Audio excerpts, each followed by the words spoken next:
1장 1절부터 14절, 제가 한 절 여러분들이 한 절 그렇게 교독합니다. 사도행전 21장 1절부터 14절입니다. 우리가 그들을 작별하고 배를 타고 바로 곧소로 가서 이튿날 로도에 이르러 거기서부터 바다라로 가서 구버로를 바라보고 이를 왼편에 두고 수리아로 향하여 두로에서 상륙하니 거기서 배의 짐을 풀려 함이러라.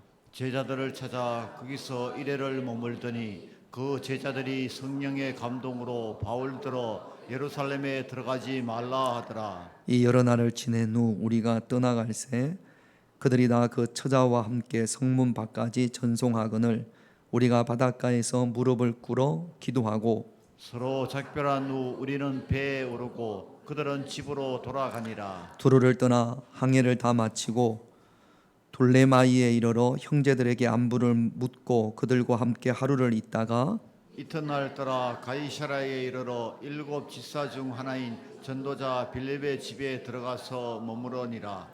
그들에게 딸 넷이 있으니 처녀로 예언하는 자라. 여러 날 머물러 있더니 아가보라 하는 한 선지자가 유대로부터 내려와 우리에게 와서 바울의 띠를 가져다가 자기 수족을 잡아매고 말하기를 성령이 말씀하시되 예루살렘에서 유대인들이 이같이 이 띠 임자를 결박하여 이방인의 손에 넘겨주리라 하거늘 우리가 그 말을 듣고 그곳 사람들과 더불어 바울에게 예루살렘으로 올라가지 말라 권하니 바울이 대답하되 여러분이 어찌하여 울어 내 마음을 상하게 하느냐. 나는 주 예수의 이름을 위하여 결박당할 뿐 아니라 예루살렘에서 죽을 것도 각오하였노라 하니 그가 권함을 받지 아니하므로 우리가 주의 뜻대로 이루어지이다 하고 그쳤노라. 아멘. 밀레도에서 에베소 장로들과 작별을 하고 거기서 배를 타고 목적지가 보니까 둘레마이라는 곳으로 가는 배를 밀레도에서 탔습니다. 그래서 여러 곳을 지나서 두로라는 곳에 배가 잠깐 정박을 했던 모양입니다. 짐을 풀려고라고 되어 있는 거 보니까 이 두로는 경유지인 거죠. 우리가 비행기를 타면 한 번에 가지 않고 몇 번 경유지를 들리는 데가 있지 않습니까? 근데 두로는 밀레도에서 바울이 탄 배가 짐을 내리고 다시 싣고 하는 경유지인데 하루 만에 그냥 이렇게 짐을 내리고 싣는 것이 아니라 일주일이 걸렸던 모양입니다. 그래서 그 배에서 내려서 두로에 있는 두로에 있는 교회가 있었고 그 교인들과 일주일 동안 교제를 합니다. 그런 가운데 두로의 교인들이 바울에게 이렇게 권유합니다. 4절을 한번 볼까요? 같이 있습니다. 제자들을 찾아 거기서 이래를 머물더니 그 제자들이 성령의 감동으로 바울더러 예루살렘에 들어가지 말라. 여기 제자들은 기독교인들을 말하는 겁니다. 그때는 지금처럼 교인, 성도 이렇게도 성도 이렇게도 불렀지만 예수 믿는 사람들을 주로 제자들이라고 불렀던 모양입니다. 두로에 있는 제자들, 두로에 있는 예수 믿는 사람들과 일주일을 머물면서 함께 교제하는데 이 두로에 있는 제자들 가운데 교인들 가운데 기도를 많이 하시는 분들이 몇 분 계셨던 모양입니다. 이들이 기도하면 기도할수록 성령님이 어떤 감동을 주냐면 지금 바울이 예루살렘으로 올라가는데 예루살렘으로 올라가면 잡힌다라는 거예요. 결박당한다라는 거예요. 그러니까 두로에 있는 기도하는 사람들, 성령의 감동하심을 입은 교인들이 바울에게 가지 말라고 부탁을 합니다. 그런데 바울은 이미 성령에 매여서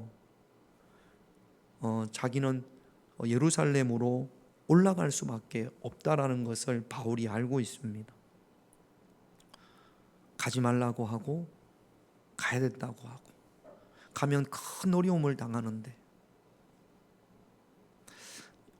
지금이야 우리나라는 전쟁과 상관이 없습니다만 6.25 때 사랑하는 남편을 전쟁터로 보내는 마음, 그 마음이 지금 이 두로 교회 교인들의 마음이었을 겁니다. 사랑하는 아들을 전쟁터로 보내는 마음, 그 마음이 지금 두로 교회 바울을 보낼 수밖에 없는 두로 교회 교인들의 마음이었을 겁니다. 바울은요, 자기를 너무나 걱정하고 안타까워하는 부모님 또는 아내를 두고 전쟁터로 가는 마음, 그 마음이 바울의 마음이었을 겁니다.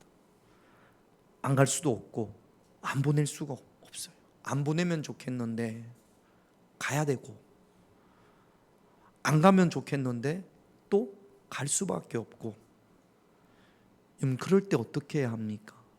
우리가 인생을 살아가면서 이런 일이 없었으면 좋겠습니다만 안 갈 수 없고 안 보낼 수 없는 그런 상황에 저와 여러분들이 처해질 때가 있지 않습니까?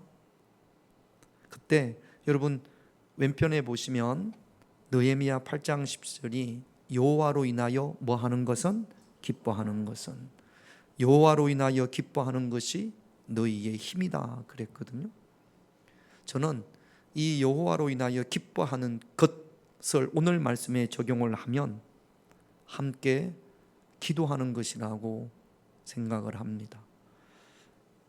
보낼 수밖에 없는 두로 교회 교인들, 두고 갈 수밖에 없는 바울, 이 두 그룹이, 두 부류가, 그러니까 교인들과 바울이 어떻게 했냐면 5절을 볼게요. 같이 있습니다. 여러 날을 지낸 후 우리가 떠나갈새 그들이 가 그 저자와 함께 성문 밖에서 전송하거늘 우리가 바닷가에서 무릎을 꿇고 기도하고. 바울이 배를 타고 두로를 떠날 때 두로 교회 교인들이 얼마나 몇 명이나 됐는지는 모르겠습니다만, 두로 교회 교인들, 남자들을 말하는 거죠.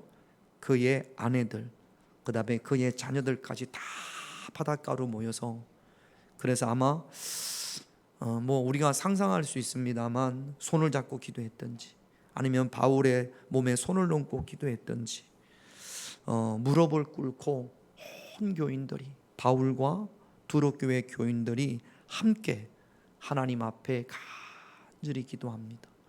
이것이 느헤미야 8장 말씀에 적용해 보면 이렇게 기도하는 것이 뭐라고요? 여호와로 인하여 기뻐하는 것이라고요. 할렐루야. 느헤미야 8장 10절에 보면 여호와로 인하여 기뻐하는 것이 너희의 힘이다. 그러니까 두로 교회 교인들은 함께 모여서 기도했기 때문에 그것이 힘이 되어져서 바울을 보낼 수 있었고, 바울은 함께 기도했기 때문에 그것이 힘이 되어져서 두로 교인들을 염려하고 걱정하고 슬퍼하고 또 막 우는 이들도 있었던 모양입니다. 그들을 두고 예루살렘으로 올라갈 수 있었습니다. 여러분, 교회는 기도 공동체예요. 함께 기도하는 곳이 교회입니다. 할렐루야.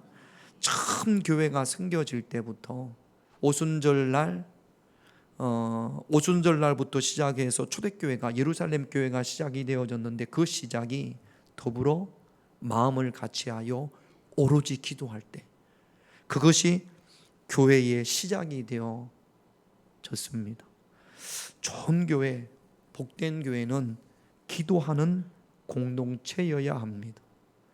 우리가 주일날은 함께 기도하는 것이 그리 오래 하지 못합니다. 그러나 수요일날이나 금요일날 또 화요일날 중보기도팀에 모이면, 기도 모임에 오면 30분 이상 1시간가량을 열심히 기도합니다. 그것이 기도의 공동체고, 그 공동체에 우리의 힘이 있는 줄로 믿습니다. 이게 두로에서만 이런 모습이 있었던 게 아니에요. 밀레도에서도, 지난번에 봤던 밀레도에서도 에베소 장로들과 헤어질 때 그때도 이렇게 합니다. 사도행전 20장을 안 볼게요. 사도행전 20장 36절부터 37절, 그 다음 절에 같이 한번 읽습니다. 이 말을 한 후 무릎을 꿇고 그 모든 사람들과 함께 기도하니 다 크게 울며 바울의 목을 안고 입을 맞추고. 밀레도에서도 바울과 에베소 교회 교인들이 작별할 때 똑같습니다. 두로와 함께. 여기 보면 그 모든 사람들과, 그러니까 에베소 교회 장로들과 함께 기도했다라고 되어져 있습니다. 함께 기도하는 것이 우리의 힘인 줄로 믿습니다. 함께 기도하는 것이 여호와로 인하여 기뻐하는 겁니다. 여러분, 그래야 내 앞에 닥쳐진 고난도, 환난도, 유혹도 이겨낼 수 있습니다.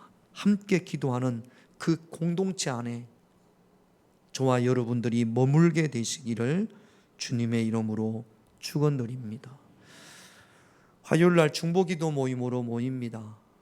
모여서 열심히 나를 위해서 기도하기보다는, 여러분 지금도 두로 교인들은 바울을 위해서, 에베소 교회 장로들도 바울을 위해서, 바울도 자기를 위해서 기도한 것이 아니라 두로 교회 교인들을 위해서 서로 중보기도했을 겁니다. 다른 이들을 위하여. 아니, 나 기도 제목도 많은데, 여러분 기도 제목을 가지고 기도하는 것도 너무 좋습니다. 그러나 내가 아닌 다른 일을 위해서 기도할 때 하나님께서 그 기도에 응답하실 뿐 아니라 하나님께서 이런 약속을 하십니다. 예레미야서 33장 3절을 볼게요. 우리가 잘 아는 말씀입니다. 예레미야서 33장 3절 같이 있습니다. 너는 내게 부르짖으라. 내가 내게 응답하겠고 내가 알지 못하는 크고 엄밀한 일을 내게 보이리라. 여러분, 부르짖을 때 언제 부르짖냐면 긍휼의 마음을 가질 때. 바울을 떠나보내는 그 바울이 너무 안 됐어요. 정말로 하나님이 함께 해주셔야 되고 하나님이 인도해 주셔야 되고 하나님이 이끌어 주셔야 됩니다. 그 긍휼의 마음이 있는 거죠. 그래서 두로 교회 교인들이 그 긍휼의 마음이 있기 때문에 바울을 위해서 막 부르짖어 기도할 수 있는 겁니다. 바울도 마찬가지예요. 두로 교회 교인들을 두고 오려니 자기로 인하여 염려하고 걱정하고 슬퍼하는 그들에 대한 긍휼함이 있기 때문에 바울도 그들을 위해서 아마 부르짖어 기도했을 겁니다. 여러분, 간절하지 않으면 잘 부르짖어 기도하지 못합니다. 부르짖어 기도하는 것이 그게 쉽지 않거든요. 그런데 오늘 예레미야서 33장 말씀에 보면 부르짖어 기도할 때 응답하는 것뿐만 아니라 플러스 1+1으로 하나님께서 주시는 것이 무엇이냐 하면 크고 은밀한 일, 이게 영적인 비밀이에요. 환상을 본다든지 방언을 한다든지 예언을 한다든지 부르짖어 기도할 때 그 기도 제목에 응답할 뿐 아니라 하나님께서 하나 더 주시는데 우리가 알지 못했던, 내가 알지 못했던 크고 비밀한 일을 보이시리라 약속했습니다. 기도의 공동체 안에 들어오셔서 지금 예레미야에서 말씀하시는 것처럼 긍휼의 마음을 가지고 하나님 앞에 부르짖음으로 말미암아 응답받고 우리가 그동안 알지 못했던 영적인 크고 비밀한 일을 경험할 수 있는 그런 저와 여러분들이 되시기를 주님의 이름으로 축원드립니다. 그렇게 해서 바울이 둘레마이에서 도착을 해서 걸어서 어떻게 해서 가이사랴로, 이스라엘 땅인 가이사랴로 온 모양입니다. 그런데 가이사랴에서 바로 예루살렘으로 가지 않고 가이사랴에서 며칠을 머뭅니다. 그런데 누구의 집에 머무냐 하면 8절을 한번 볼게요. 같이 있습니다. 이튿날 떠나 가이사랴에 이르러 7 집사 중 하나인 전도자 빌립의 집에 들어가서 머무니라. 예루살렘 교회가 참 집사 7명을 세웠습니다. 이 세운 집사님 가운데 가장 유명한 사람이 스데반이에요. 근데 이 스데반이 돌에 맞아 죽습니다. 이 스데반을 죽이는데 가장 앞장섰던 사람이 누구예요? 바울이에요. 바울 이놈이 예수 믿는 사람들을 그렇게 괴롭혔습니다. 그래서 스데반을 죽이고 스데반 하나를 죽이는 걸로 만족하지 않고 예루살렘 교인들을 다 잡아다가 옥에 가두려고 합니다. 그러니까 예루살렘에 있으면 바울 때문에 잡혀서 옥에 들어가요. 그래서 빌립도 도무지 예루살렘에 있을 수가 없어서 예루살렘을 떠납니다. 떠나서 어디로 갔냐면 사마리아에 갔거든요. 이제 예루살렘에 예수 믿는 사람들이 다 터지니까, 그러니까 어디까지 가냐면 다른 나라 시리아의 수도인 다메섹까지 유대인들 가운데 예수 믿는 사람들이 있다라는 정보를 듣고 거기까지 사람들을 이끌고 다메섹까지 가다가 누구를 만나냐면 예수님을 만납니다. 이놈 때문에, 이 바울 이놈 때문에 너무너무 힘들었어요. 그 힘든 사람 중에 하나가 누구예요? 빌립이에요. 어떻게 그런 나쁜 놈이. 여러분 혹시 지금까지 여러분들이 교회 다니는데 교회 다니는 것을 무진장 힘들게 했던, 여러분들을 핍박하고 뭐 그랬던 사람 혹시 기억나십니까? 혹시 있으셨습니까? 바울 이놈이 그런 놈이거든, 빌립한테. 그런데 들리는 소문이 그렇게 예수 믿는 사람들을 못 살게 굴던 이놈이, 들리는 소문이 교회를 다니기 시작한다네요. 거차, 별꼬라지가 다 있네. 이제 그렇게 생각했을 거란 말이죠. 그랬더니 이 사람이 예수님을 전하다가 매를 맞기도 하고 감옥에 가기도 하고, 그러니까 진짠가? 정말인가? 그랬는데 20년이 지나면서 정말이 됐어요. 이제는 그 어떤 누구보다 예수님을 전하는, 심지어 예수님을 위하여 자기 생명까지 아끼지 않는 그런 삶을 바울이 산단 말이죠. 드디어 이 바울과 빌립이, 전에는 너무너무 힘들게, 원수 중에 원수 아닙니까? 가장 가까운 동역자인 스데반을 죽였잖아요. 그런데 시간이 돌고 돌아 20년 만에 바울과 빌립이 만났습니다. 어떤 마음이 들까요? 빌립, 바울을 보면서 바울은 또 어떤 마음이 들까요? 얼마나 미안했을까요? 얼마나 죄송했을까요? 뭐 저런 옛날에 무성 영화 보면 이 얼마나 기막힌 운명의 장난이란 말인가, 뭐 그런 거 있는 거, 그런 거 있지 않습니까? 이 둘이 만났습니다. 무슨 말을 했을까요? 저는 바울이 아마 빌립 앞에 펑펑 울었지 않았을까? 옛날에 했던 짓이 있지 않습니까? 빌립 또한 그렇게 펑펑 우는 바울을 보고 어깨를 두닥이면서 괜찮다고 함께 부둥켜 안고 울지 않았을까 생각을 합니다. 그렇게 교회를 박해하던 바울이 이제는 예수님을 위하여 목숨을 아끼지 않고 죽을 각오를 하고 예루살렘으로 올라가는 그 예수님의 정인으로 바뀌어졌단 말이죠. 여러분, 사진을 하나 볼까요? 여러분 보시기에 오른편에 갓 쓰고 있는 분이 이기풍이라는 분입니다.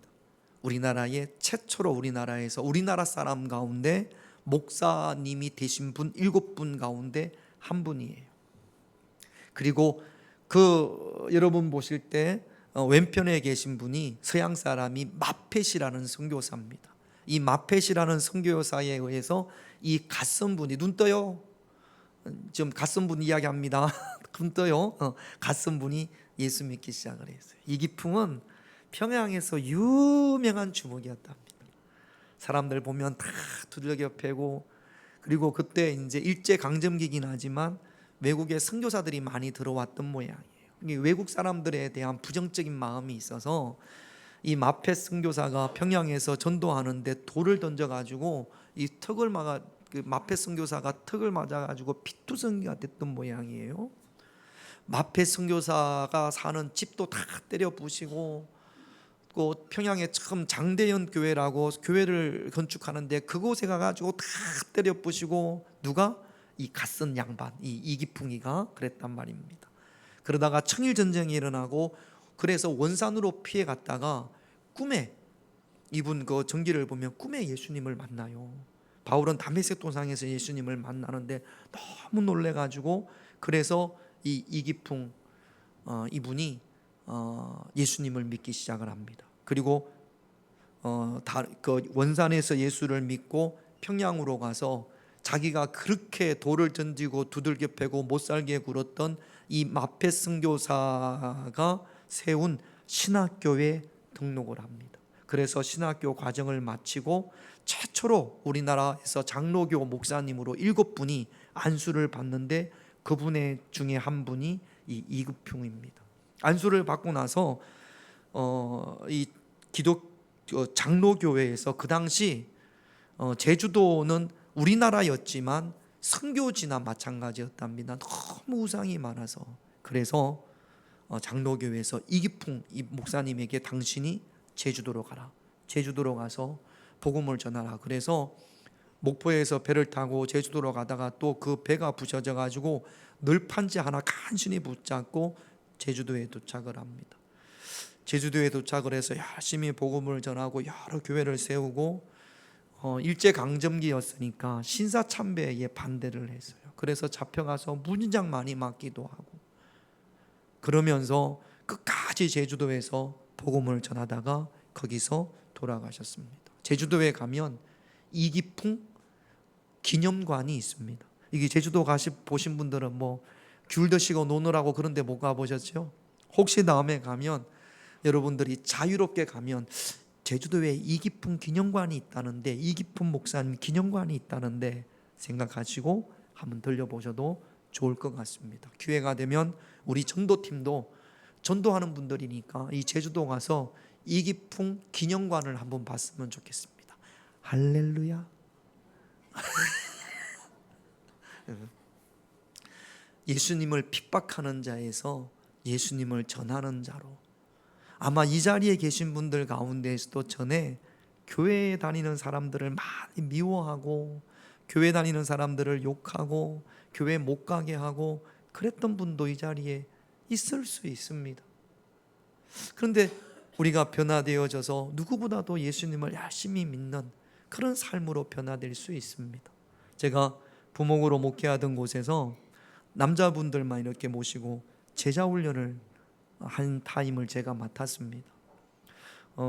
제가 기억하기로 이제 그 교회에 한 40대 중후반의 부부가 등록을 했고 한 1년 정도 지나서 그래서 이 남자 집사님이 제자훈련에 신청을 해서 이제 저랑 같이 성경 공부를 하는데 그때 주제가 이거였어요. 핍박하는 사람들, 내가 교회 다니는 걸 핍박하는 사람들 어떻게 해야 되냐? 어떻게 해야 됩니까? 우리가 누가 여러분들 신앙을 핍박하면 어떻게 해야, 정답이 뭐예요? 몰라요? 누가 여러분들 교회 가는 걸 막 핍박하면 우리는 어떻게 해야 됩니까? 기도해야지요. 할렐루야. 그 정답이에요. 기도하는 겁니다. 아마 빌립도 바울을 위해서 열심히 기도했을 겁니다. 이제 그런 이야기를 하는데 이분 성함이 이종일 집사님이에요. 제가 어제는 기억이 안 나서 이종모인데 이름이 워낙 한 10년도 더 돼서 이름이 기억이 안 나서 찾아봤더니 이분 이름이 이종일, 지금은 권사님이십니다. 이분이 어떤 이야기를 하냐면 이분이 이제 공장 같은 데서 뭐 이렇게 작업반장 뭐 그런 모양이에요. 근데 이제 공장에서 일을 하는데 이분은요 얼굴이 저보다 키가 좀 더 작습니다. 덩치가 조금 더 빵빵하고 머리가 하얗게 셨어요. 얼굴이 뽀얗습니다. 그리고 이렇게 교회에서 저를 만나면 90도로 인사합니다. 폴드 인사라고 하죠. 너무나 선하게 생겼고 너무나 착하게 생겼어요. 둘이 이렇게 서 있으면 교인 중에 누가 새로 오신 분이 있잖아요. 그럼 제가 집사님이고 그분이 목사님인 줄 알아. 그래서 그분한테 목사님이라고 인사하고 그럽니다. 그러면 자기는 목사님이 아니고 이분이 목사님이라고 그럴 정도로 참 선하게 잘 생겼어요. 선하게 착하게 생겼습니다. 그런데 이제 이렇게 성경 공부를 하는데 요 주제였습니다. 핍박하는 사람들 어떻게 해야 되냐 그러는데 이분이 목사님 지난주에 제가 이런 일이 있었습니다 라고 이야기를 하는데 그 함께 성경 공부하는 분들이 다 깜짝 놀랐어요. 일하는 그 직장에서 입만 열면 교회 욕하는 사람이 있대. 입만 열면 교회 욕하고 입만 열면 목사님들 욕하고 자기가 주먹으로 막 자기가 그냥 기회만 있으면 다 때려 부신다 그러고 다 그러더라는 거예요. 참고 그러면서 이분이 교회 다니잖아요. 이 집사님이 얼마나 옆에서 비양되는지 모른답니다. 교회 다니는 것들이 그렇고 교회 다니는 것들이 그렇고 막 그래서 이분이 참다가 이분도 아직 집사님이니까 어느 날 그러면 나랑 한번 붙자. 나랑 한번 붙어서 그래서 내가 이기면 다시는 교회 욕 안 하는 걸로 하고, 그렇게 그러니까 이 사람이 이제 덩치도 크고 그러니까 그렇게 하자고 그래가지고 각서도 쓰고 뭐 다쳐도 서로 손해 다쳐도 배상해주고 이런 거 없이 다 각서 쓰고 찍고 직원들이 보는 앞에서 둘이 이제 붙었습니다. 어떻게 됐겠습니까? 그 덩치 큰 사람이 한 방에, 이분이 때리는 한 방에 넘어져 가지고 119가 와가지고 싣고 갔답니다. 아니 집사님 어떻게 그렇게 됐냐고 그랬더니 그때까지만 해도 제가 몰랐어요. 근데 이분이 왕년에 권투 선수였어요. 홍수환이가 그 챔피언 뭐 타이틀 매치 할 때 홍수환 정도는 안 되고 왜 오픈 게임을 하잖아요. 3라운드로 그거 뛸 정도 자기가 그러더라고요. 제가 홍수환 선수가 국제 경기할 때 오픈 경기로 제가 뛰었습니다. 이분의 전적이 몇 개 쭉 이야기하는데 너무 화려합니다. 주먹으로 자기가 져본 사람이 없다라는 거예요. 그러면서 어느 날 아내가 교회를 다니는데 그렇게 아내가 교회 못 다니게 성경책도 버려보기도 하고 성경책도 태워보기도 하고 교회에 있는 아내를 잡고 끄집어 가기도 하고 그랬답니다. 그런데 이분이 교통사고가 한번 크게 나서 이분은 지갑에다가 당시 교통사고 났을 때 사진을 가지고 다녀요. 간정처럼 보여주는데 얼굴이 엉망이 됐습니다. 그래서 성형수술을 막 바늘로 꾸매고 했는데 그때 제가 그랬잖아요. 너무 뻘게 생겼다고. 그런 흉터가 하나도 없어졌습니다. 그러면서 이분이 예수님을 믿기 시작을 한 거예요. 지금은 예수님을 위해서 한판 붙읍시다 할 정도의, 지금도 신앙생활을 열심히 잘하고 있고 그 아들 딸들도 너무너무 신앙생활을 잘하고 있습니다. 그 아내분이 얼마나 기도했겠어요.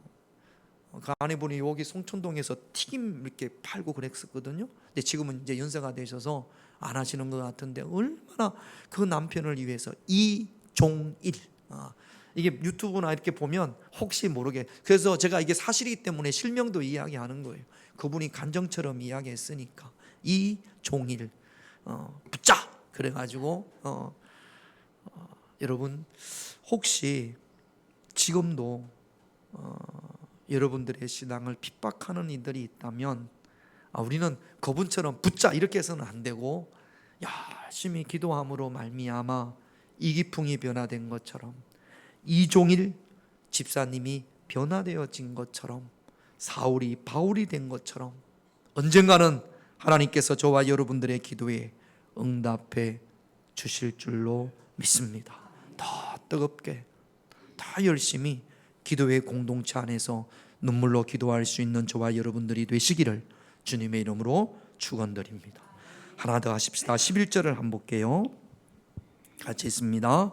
우리에게 와서 바울의 띠를 가져다가 자기 수족을 잡아매고 말하기를 성령이 말씀하시되 예루살렘에서 유대인들이 이같이 이 띠 임자를 결박하여 이방인의 손에 넘겨주리라 하거늘. 지금 가이사랴의 바울은 가이사랴의 빌립보 집에 있습니다. 사실 이게 집이 아니라 아마 교회와 같은 역할을 했던 모양이에요. 유대에서 예루살렘 쪽에서 아가보라고 하는 열심히 기도하는 분이 한 분이 빌립 가이사랴 교회지요. 빌립이 집에 왔는데 이분이 기도하다가 성령의 임재하심으로 성령의 감동하심을 받아서 뭐라고 이야기하냐면 바울의 띠를 가지고 이제 말하기를 이 띠 임자가 예루살렘으로 가면 유대인들에게 이렇게 결박되리라, 체포된다라는 거죠. 그리고 이방인의 손에 넘겨주리라. 여러분 예수님 생각을 해보세요. 예수님이 결박되어져서 이방인의 손에, 빌라도의 손에 넘어가서 거기서 십자가에 못 박혀 돌아가셨단 말이죠. 그렇다라는 겁니다. 이 사람 올라가면 예수님처럼 된다. 예수님처럼 붙잡히고 이방인에게 넘겨줘서 그래서 결국에는 죽음을 맛보게 된다. 절대로 예루살렘에 올라가면 안 된다. 성령의 감동하심을 입어 이렇게 이야기를 한단 말이죠. 자, 저 좀 보세요. 저 좀 보세요. 지금 바울은 자기 고집으로 예루살렘에 올라가는 것이 아니라 성령에 매어 예루살렘으로 성령이 바울을 이끕니다. 그런데 성령은 끊임없이 기도하는 사람들에게 가면 붙잡혀. 가면 큰일 나. 그렇게 이야기를 하는 겁니다. 어떻게 해야 됩니까? 성령은 바울에게 가라. 그리고 바울에게는 가라 그러고 다른 교인들한테는 그 사람 가면 죽어. 그렇게 알려주신단 말이죠. 어떡하라는 이야기예요? 가야 돼요? 말아야 돼요?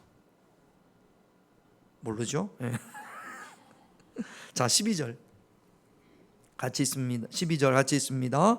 우리가 그 말을 듣고 그곳 사람들과 더불어 바울에게 예루살렘으로 올라가지 말라. 예루살렘으로 올라가지 말라. 바울도 알고 있습니다. 자신이 예루살렘으로 가면 큰 어려움을 당할 것이라는 것을 바울이 모르고 가는 게 아니에요. 밀레도에서 에베소 교회 장로들에게 이미 바울은 이렇게 이야기했습니다. 에베소서 20장 사도행전 20장 22절을 볼게요. 같이 있습니다. 보라, 이제 나는 성령에 매어 예루살렘으로 가는데 거기서 무슨 일을 당할는지 알지 못하노라. 자기도 예루살렘으로 올라가면 큰 어려움을 당하게 된다라는 사실을 알고 있습니다. 그러면 왜 자꾸 사람들, 그럼에도 불구하고 바울은 올라가고 성령님께서 그렇게 하라고 하시니까, 그리고 또 사람들은 성령님께서 알려주셔서 걱정이 되니까 못 가게 하는 거잖아요. 근데 여러분, 성경을 읽어보면 한 분도 성령님이 직접 바울에게 올라가지 말라고 하신 적이 없습니다. 올라가면 안 된다라는 것, 큰 환난이, 큰 어려움이 있기 때문에 올라가면 안 된다라는 것, 예루살렘으로 가면 안 된다라는 것은 성령의 생각이 아니고 사람의 생각이란 말이죠. 지금 하나님께서 바울을 통해서 결단하게 하고 또 결단하게 합니다. 그래야 예루살렘에 올라가서 어려움이 있을 때 이겨낼 수 있거든요. 내가 이만큼 어려울 거야 했는데 그거보다 어려움이 작으면 쉽게 이겨낼 수 있습니다. 그런데 아무런 준비 없이 예루살렘으로 갔다가 어려움을 당하면 그러면 넘어질 수 있거든요. 여러분 13절을 한번 볼게요. 같이 있습니다. 바울이 대답하되 여러분이여 어찌하여 울며 마음을 상하게 하느냐. 나는 주 예수의 이름을 위하여 결박당할 뿐 아니라 예루살렘에서 죽을 것도 각오하였노라. 결단합니다. 예수님께서 십자가를 지시기 전에 겟세마네 동산에서 결단했던 것처럼 지금 하나님은 바울을 여러 곳을 들러오면서 바울로 하여금 준비하게 하고 또 준비하게 하는 거죠. 이 말을 에베소 교회 장로들 앞에서도 합니다. 사도행전 20장 24절도 볼게요. 같이 있습니다. 내가 달려갈 길과 주 예수께 받은 사명 곧 하나님의 은혜의 복음을 정언하는 일을 마치려 하면은 나의 생명조차 조금도 끊임없이 계속해서 결단하게 하고 각오하게 합니다. 이 결단과 각오가 능히 바울로 하여금 예루살렘으로 올라갔을 때 여러 가지 큰 어려움을 이겨낼 수 있는 힘이 되는 거죠. 그러면 왜 결박당함이 있음에도 불구하고 큰 어려움이 있음에도 불구하고 성령은 또는 바울은 예루살렘으로 가는 걸까요? 한 가지 이유였습니다. 13절을 다시 한번 볼게요. 13절 다시 한번 같이 있습니다. 13절 같이 있습니다. 시작. 바울이 대답하되 여러분이여 어찌하여 울어 내 마음을 상하게 하느냐. 나는 주 예수의 이름을 위하여 결박을 당할 뿐 아니라 예루살렘에서 죽을 것도 결박당하고 예루살렘에서 죽을 것도 각오하는 이유가 뭐라고요? 주 예수의 이름을 위하여. 예수님의 이름을 위하여. 이 예수님의 이름을 위하여 결박당하는 것 때문에 원망이나 불평하지 않습니다. 이 예수님의 이름을 위한다라는 것이 바울이 감당해야 될 십자가입니다. 여러분, 예수의 이름으로 구원받은 모든 사람들에게는 져야 할 십자가가 있습니다. 저와 여러분들에게 주어진 십자가, 예수의 이름을 위하여 내가 져야 할 십자가는 무엇일까요? 예수의 이름을 위하여 내가 져야 할 십자가를 질 때 그 십자가로 인하여 누군가 예수님께로 나오는 겁니다. 내가 십자가를 질 때 그 십자가로 말미암아 누군가 구원의 은혜가 임하기 때문에 그렇습니다. 바울이 예루살렘으로 가야 예수의 이름이 드러날 거고, 그 예루살렘으로 로마로 갈 때 로마가 예수 그리스도의 복음이 온 세계로 전파되어지는 중심 역할을 한단 말이죠. 이 예수의 이름을 위하여 바울이 예루살렘으로 로마로 갔던 것처럼 여러분들이 예수의 이름을 위하여 내가 감당해야 될 십자가는 어떤 것이 있을까요? 오늘 이 시간 내가 우리 가정을 위하여, 우리 가정의 예수의 이름을 위하여, 이 교회에서 예수의 이름을 위하여, 내 인생에서 예수의 이름을 위하여 져야 할 십자가는 어떤 것일까? 여러분, 그 십자가가 재미있고 신나고 즐겁고 그렇지 않아요. 결박이고 죽음이고 고통이고 환난이고 수고입니다.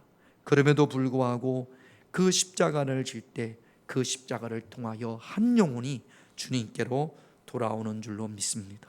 그 십자가 내팽개치지 말고 십자가를 질 수 있는 은혜와 믿음과 결단이 있기를 주님의 이름으로 축원드립니다. 기도 제목 보겠습니다. 1번 같이 읽습니다. 우리 교회가 기도의 공동체가 되게 하시고 내가 그 기도의 공동체 안에 머물게 하옵소서. 여러분들이 기도의 공동체 안에 있어야 합니다. 그 공동체 안에 있는 것이 저와 여러분들의 힘인 줄로 믿습니다. 두 번째 같이 있습니다.